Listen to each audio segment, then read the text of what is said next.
Hello and welcome to my YouTube channel Math Magic with Rajesh sir. बच्चों, आज काफ़ी दिनों के बाद मैं संडे स्पेशल में एक ऐसा टॉपिक लेकर आया हूँ जो आप लोगों को भविष्य में जब तक आप पढ़ोगे मैथ से रिलेटेड आपको काम आने वाला है। चाहे वो 9th क्लास का लड़का हो, चाहे 10वीं का हो, चाहे 11वीं का हो, चाहे 12वीं का हो, चाहे कॉलेज का हो, जब तक आप पढ़ते रहोगे ये जो टॉपिक है आपको कहीं ना कहीं मिलता रहेगा। तो हम आज आपको बताने वाले हैं ट्रिग्नोमेट्री टेबल कैसे याद करते हैं। आप सब पढ़ चुके होंगे या सुन चुके होंगे या जान चुके होंगे। साइन 30 की कोई वैल्यू होती है, साइन 60 की कोई वैल्यू होती है, टेन 30 की कोई वैल्यू होती है, लेकिन ये वैल्यू इतनी सारी होती हैं, 6 के 6 होती हैं। सब के सब याद कैसे रहे? कोई बच्चे तो रट्टा मार लेते हैं, कोई याद कर लेते हैं किसी तरह से, लेकिन इसका एक मेथड मैं आपके सामने लेकर आया हूँ जो आपको बहुत पसंद आने वाला है। तो चलो वीडियो स्टार्ट करने से पहले अगर अभी तक आपने हमारे चैनल को सब्सक्राइब नहीं किया है तो प्लीज़ सब्सक्राइब कर दीजिए, फिर हम आगे बढ़ते हैं। ओके, तो देखिए आपका जो ट्रिग्नोमेट्री टेबल है वो 0 डिग्री, 30 डिग्री, 45 डिग्री, 60 डिग्री और 90 डिग्री की वैल्यू याद करने के लिए होता है। आगे जब बड़ी क्लास में जाओगे तो 90 से ऊपर की वैल्यू भी होती है, लेकिन आपके जो लेवल तक का है 90 तक का है। तो टोटल 6 त्रिकोणमितीय अनुपात होते हैं, साइन, कॉस, टेन, कोसेक, सेक और कॉट। इतना आप जानते हो कि साइन का अपोजिट कोसेक होता है, साइन का उल्टा कोसेक होता है और कॉस का उल्टा सेक होता है। जो कॉस की वैल्यू होती है उसका उल्टा सेक होता है और टेन का उल्टा क्या होता है? कॉट होता है। और साइन अपन कॉस को हम टेन कहते हैं। एक फार्मूला है टेन थीटा बराबर sine theta upon cos theta, ठीक है। वैसे तो ट्रिग्नोमेट्री में इस लेसन में टोटल 45 से 50 फार्मूले हैं, लेकिन हम जो आज टॉपिक लेके आए हैं उसी टॉपिक पर बात करेंगे, बाकी हम बाद में करेंगे। तो ये वैल्यूज कैसे फाइंड किया जाता है उसका भी एक मेथड है, कैसे इसकी वैल्यू फाइंड की जाती है उसका भी एक मेथड है। अगर उसका हम वीडियो बनाएं तो 15-20 मिनट का सेपरेट वीडियो बनेगा, लेकिन यहाँ पर मैं आपको बताना चाहता हूँ कि इस टेबल को कैसे आपको याद रहे वो ट्रिक मैं बताना चाहता हूँ।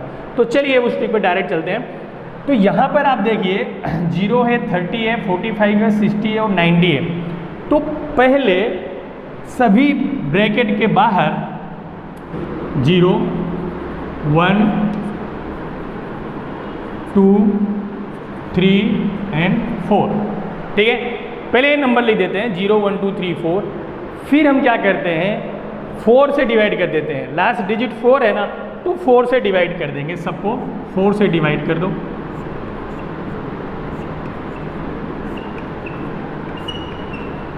क्लियर हो रहा है? पहले हम स्टार्ट करेंगे कहाँ से? 0 के नीचे 0 है, तो इसी से हम नंबर को शुरुआत करते हैं। 0, 1, 2, 3, 4। सबसे बड़ी संख्या 4 है, तो हम सबको 4 से डिवाइड कर देते हैं। इसके बाद सब में हम रूट लगा देते हैं।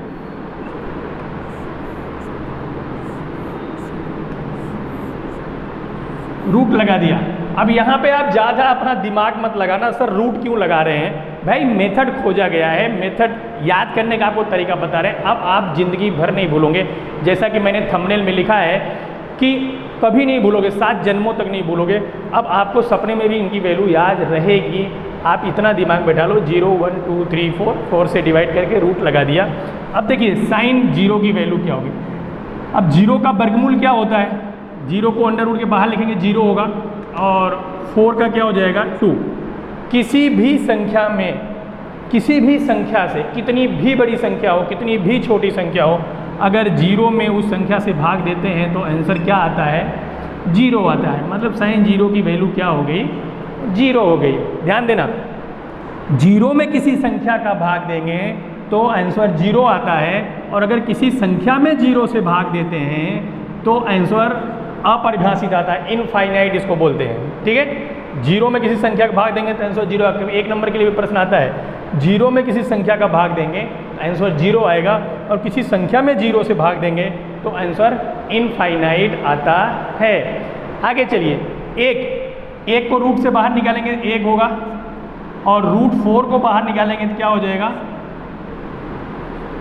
2 हो जाएगा। 4 बाहर निकलता है 2 होता है। अब इधर देखो, रूट 2/4 है, रूट 2/4 4 को इसको हम सिंप्लीफाई कर देते हैं तो √1/2 हो गया। 1 बाहर निकलेगा 1 होगा, 2 तो रूट के बाहर निकल नहीं सकता, तो क्या हो जाएगा √2। क्लियर हो रहा है? यहाँ पे देखिए √3/4, 3 रूट के बाहर निकल नहीं सकता तो रूट में ही रहेगा, लेकिन 4 रूट के बाहर निकलेगा, क्या हो जाएगा 2 हो जाएगा। अब यहाँ पे देखिए 4/4 कैंसिल हो जाएगा, 1 हो जाएगा, 4/4 कैंसिल होगा, क्या हो जाएगा 1 रूट के बाहर निकलेगा, क्या हो जाएगा 1। ये साइन की वैल्यू हो गई। साइन 0 का मान 0, 30 का मान 1/2, 45 का मान 1/, करनी में 2, 60 का मान करनी में 3/2, साइन 90 का मान 1 होता है। अब जब मैं 10वीं में था, मेरे सर ने ऐसा बताया था कि बेटा साइन की वैल्यू याद कर लो, उसके बाद सब अपने आप आ जाएगा। अब तो साइन की वैल्यू कैसे याद होगी, ये मैंने मेथड बता दिया। अब कॉस की वैल्यू निकालने के लिए इसको ऐसे उलट दो, ठीक है। यहाँ से शुरुआत किए थे, उल्टा शुरुआत करो। ये जो एक यहाँ था यहाँ पे आ जाएगा, फिर इसका नंबर यहाँ पे आ जाएगा, फिर ये पलटेगा यहीं पे रहेगा, फिर इसका नंबर यहाँ चला जाएगा और ये पहले वाला लास्ट में चला जाएगा। यानी कि इसकी वैल्यू को हमने पलट दिया तो कॉस की वैल्यू भी आपको मिल गई। समझ में आ रहा है कि नहीं आ रहा है? ध्यान से समझिए। पहले हमने क्या लिखा, नंबर लिख दिया 0 1 2 3 4, सबके नीचे 4 4 डिवाइड कर दिया, 4 4 4 4, अंडर रूट लगा दिया। अब 0/4 का रूट 0 होगा, क्योंकि 0 0 होगा, 4 2 होगा। ये 1/4 का अंडर रूट 1/2 होगा।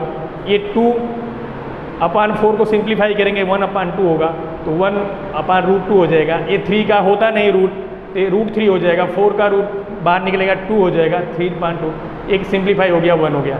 अब इसको हमने क्या किया, पलट दिया तो कॉस की वैल्यू आ गई। हमने अभी आपको बताया tan की वैल्यू निकालने के लिए साइन और कॉस का रेशियो निकाल देते हैं। sin/cos करते हैं तो tan की वैल्यू आती है। देखिए साइन का 0 है, 0/1। देखिए अभी मैंने बताया था 0/1 करेंगे तो क्या आंसर आएगा 0। 0 में किसी भी संख्या का भाग देंगे तो आंसर 0 आता है। अब देखिए इन दोनों का डिवाइड करेंगे तो 2 से 2 कट जाएगा, 1/√3 बच जाएगा। ये कैसे होगा देख लीजिए, 1/2/√3/2, ये 2 से 2 कट गया, 1/√3 बच गया, ठीक है। अभी 1/√2 में 1/√2 से भाग देंगे, √2 कट जाएगा, कितना बचेगा 1 बचेगा। अब √3/2 में 1/2 से भाग देंगे, 2 कट जाएगा, क्या बचेगा √3 बचेगा। 1 में 0 का भाग देंगे। देखिए जैसे मैंने बताया ना, किसी भी संख्या में अगर 0 का भाग देते हैं तो आंसर क्या आता है इनफाइनाइट। तो 1/0 करेंगे, 1/0 आंसर क्या आएगा इनफाइनाइट आएगा। ये tan की वैल्यू हो गई। समझ रहे हो कि नहीं समझ रहे हो? आप कहोगे सर अपॉन क्यों किया? क्योंकि फार्मूला होता है tan θ बराबर sin θ/cos θ। साइन और कॉस का रेशियो निकालेंगे तो tan की वैल्यू मिलती है, तो इन दोनों का रेशियो निकाल दिया तो tan की वैल्यू मिल गई, इन दोनों का निकाल दिया तो tan की वैल्यू मिल गई। इस तरह से रेशियो निकाल के हम tan की वैल्यू फाइंड कर लेते हैं। आगे बहुत ईजी है। साइन का उल्टा क्या होता है कोसेक, तो ये 0 है, 0/1 लिख सकते हैं, तो 1/0 हो जाएगा। 1/0 को क्या लिखते हैं इनफाइनाइट, ये इनफाइनाइट हो गया। अब इसका उल्टा लिख देंगे, 1/2 का उल्टा क्या होगा 2/1, और 1/√2 का उल्टा क्या होगा √2/1। अब √3/2 का उल्टा क्या होगा 2/√3। अब 1 का उल्टा क्या होगा 1 होगा। ये कोसेक की वैल्यू आ गई। सेक की वैल्यू, सेक किसका उल्टा होता है कॉस का उल्टा होता है, तो कॉस का उल्टा कर देंगे सेक आ जाएगा 1/1, यानी कि ये 1 हो जाएगा। अब ये √3/2 है तो इसका उल्टा हो जाएगा 2/√3 हो जाएगा। 1/√2 का उल्टा क्या हो जाएगा √2/1 हो जाएगा। 1/2 का उल्टा क्या हो जाएगा 2/1 या 2 हो जाएगा। अब ये है 0/1, तो 1/0 को क्या कहेंगे 1/0 को इनफाइनाइट कहेंगे, ठीक है। कॉट किसका उल्टा होता है tan का उल्टा होता है, तो tan है 0। 1/√3 का उल्टा क्या होगा √3/1। 1 का अपोजिट 1, √3/1 का अपोजिट 1/√3, ठीक है।